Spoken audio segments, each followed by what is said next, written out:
आइन में जिस जुर्म की सज़ा की मुद्दत का तयन नहीं, उसमें नाअहली 5 साल से ज़्यादा नहीं होगी। मुतल्लिका शख्स पार्लियामेंट या सूबाई असम्बली का रुकन बनने का अहल होगा।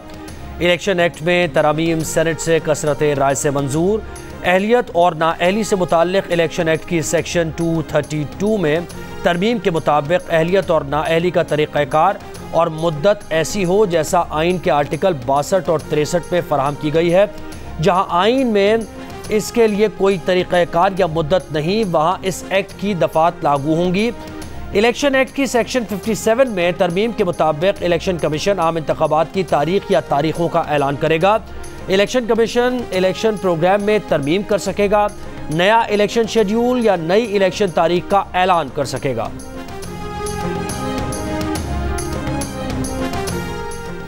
मुस्लिम लीग नून के सेनेटर इरफान सिद्दीकी कहते हैं, सेनेट में इलेक्शन एक्ट में तरमीम का यकीनन नवाज शरीफ को फ़ायदा होना चाहिए। नवाज शरीफ जल्द पाकिस्तान वापस आएंगे, लेकिन इस कानून साजी का वापसी से ताल्लुक़ नहीं।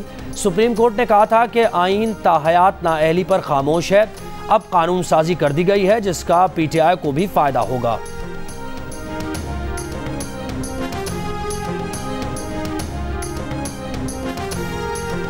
इस्लामाबाद में मुस्लिम लीग नून की जनरल काउंसिल का इजलास, वज़ीर आज़म और पार्टी के सदर शहबाज शरीफ इजलास की सदारत कर रहे हैं। इजलास में सीनियर नायब सदर मरियम नवाज, हमजा शहबाज, पार्टी की मरकजी क़यादत और दीगर ओहदेदारों की भी शिरकत।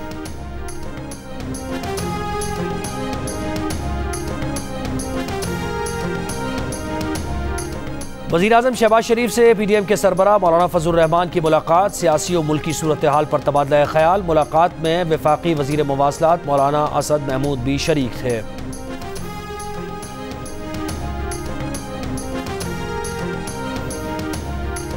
कराची सिंध है, सिंध रहेगा, किसी के बाप में दम नहीं कि हमें रोके। आप सिंध वालों को कराची आने से कैसे रोक सकते हैं? सिंध के वज़ीर इत्तलात शर्जील मेमन की धुआंधार तकरीर। कहा, अब कराची में बोरीबंद लाशें नहीं मिलती, हड़तालें और दहशतगर्दी नहीं होती। नकली मैंडेट की बात करने वाले बताएं कि क्या पीपल्स पार्टी ने कहा था कि MQM बल्दियाती इलेक्शन का बॉयकॉट करे?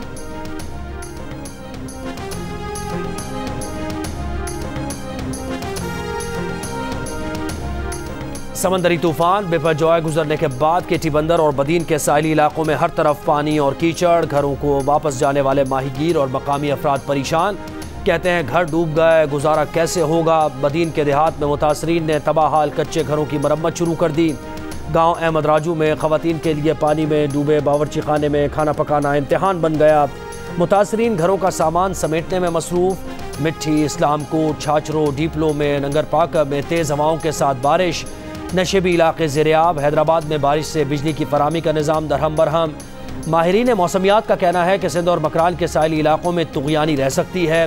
24 घंटों में बेपरजॉय तूफान से डिप्रेशन में तब्दील होगा। कल तक डिप्रेशन से लो प्रेशर एरिया में तब्दील होकर तूफान ख़त्म हो जाएगा।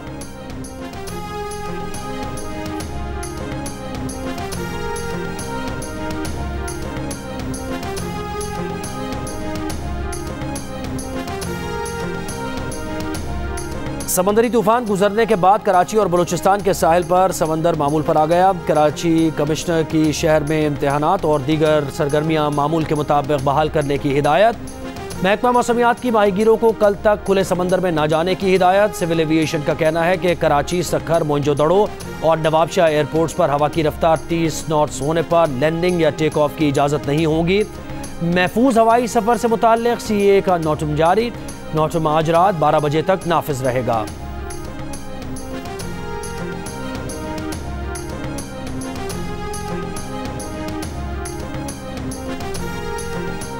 भारतीय गुजरात में समंदरी तूफान बेपरजॉय के टकराने के बाद तबाही। साहिली अजला, कुछ और सौराष्ट्र में तूफानी हवाओं ने बिजली के पोल गिरा दिए। कच्छ और शिवराष्ट्र में तूफानी हवाओं ने बिजली के पोल गिरा दिए। दरख्त जड़ से उखड़ गए। शदीद बारिश से मवासलात का निज़ाम दरहम बरहम। कच्चे मकान गिर गए। कई मकामात पर कई फीट पानी जमा हो गया। भारतीय हुकाम के मुताबिक तूफान से कोई जानी नुकसान नहीं हुआ। गुजरात के साहिली अजला में आज भी तेज़ बारिश का इम्कान।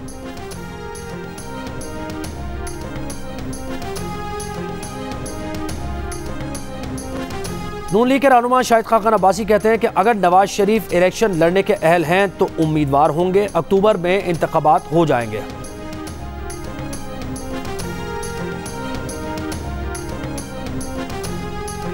मोमिन खुसूसी अता तारड़ कहते हैं, जिस इदारे को इंसाफ फराहम करना है उसका एहतसाब आज तक कोई नहीं कर सका। इंसाफ करने वाला इदारा नाइंसाफियों का मरकज़ बन चुका है। किसी जज पर करप्शन का केस सुप्रीम जुडिशल काउंसिल में जाने ही नहीं दिया जाता। इस्लामाबाद हाई कोर्ट के एक जज पर हाउसिंग सोसाइटी में टैक्स छुपाने का इल्ज़ाम है। सोसाइटी की असल मालियत और टैक्स कागजात में दर्ज मालियत में ज़मीन आसमान का फ़र्क है। चीफ जस्टिस से इल्तिमास है कि इस रेफरेंस को फौरी रजिस्टर किया जाए।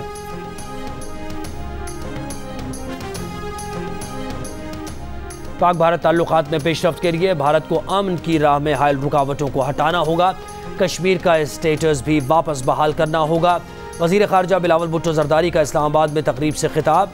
कहा, तनाव पर मबनी ताल्लुकात के बावजूद भारत में SCO में शिरकत पाकिस्तान का मुस्बत सिग्नल था।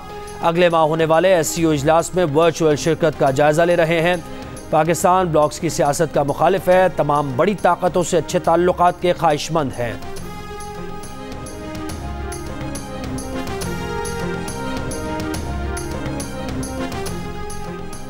कौम को बताया जाए कि 9 और 10 मई के वाक़यात क्यों हुए। पेशावर के निगरान वज़ीर इत्तलात की प्रेस कॉन्फ्रेंस। कहा, यूट्यूबर आदिल राजा को भारत से फंडिंग होती है। आदिल राजा अवाम में इंतशार पैदा कर रहे हैं। चेयरमैन PTI कौम को बताएं कि उनका मुल्क दुश्मनों से कोई ताल्लुक़ नहीं। आदिल राजा जैसों के घर बेचकर रेडियो पाकिस्तान और जिना हाउस की तामीर की जाए।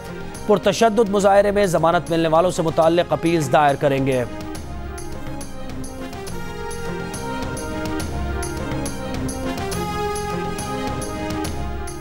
कोरोना के बाद से बरतानिया के स्कूल से बच्चों की बड़ी तादाद गायब। स्कूल जाने वाले बच्चों की तादाद में मुसलसल कमी। बच्चों ने स्कूल यूनिफॉर्म, असातिज़ा और क्लासरूम्स को नापसंदीदा करार दे दिया। बरतानवी महकमा तालीम के मुताबिक कोरोना के बाद से लाखों बच्चे मुसलसल स्कूल से गैर हाजिर हैं। बच्चे स्कूल जाने के बजाय घर बैठ कर कंप्यूटर के ज़रिए ऑनलाइन तालीम को तरजीह देने लगे हैं। रिपोर्ट के मुताबिक कोरोना के दौरान हिफ्ज़ान सेहत के उसूलों में समाजी फासले और क्वारंटीन जैसी शराइत का बच्चों के जहनों पर काफ़ी मनफी असर पड़ा है, जिनमें जहनी सेहत के मसाइल, एतमाद की कमी और अकेले रहने जैसे मसाइल शामिल हैं।